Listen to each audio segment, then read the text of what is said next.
In this video, I'm going to teach you how to use Subdomain with WordPress. It's a very easy process, so make sure to follow along. A subdomain has an extra piece of text before your main domain, and this will allow you to separate your domain into different parts and so on. It allows for a lot of customization, and you will be able to use these subdomains in WordPress. So first, identify the WordPress.com site to which you want to connect the subdomain to. Make sure that you are signed on your account, and once you do this, you will be able to create a subdomain. So to connect the subdomain site to a site on WordPress, all that you have to do is visit the dashboard of the site that you wish to use with your subdomain.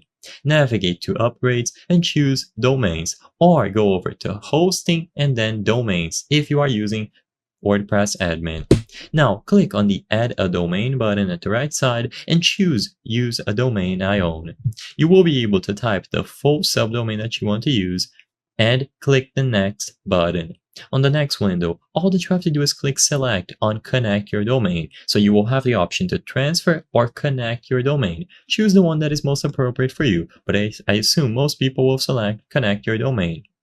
If the site does not have a WordPress.com plan, you will be taken to checkout to complete your purchase. Otherwise, you will see a message that your subdomain has been created.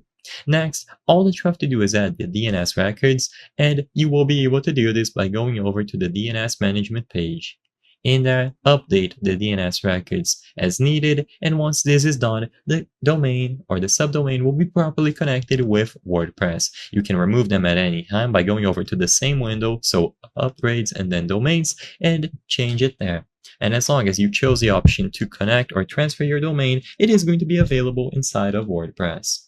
I hope I was able to help you on how to connect a subdomain with WordPress. If this video helped you, please be sure to leave a like and subscribe for more very easy tips. Thank you for watching.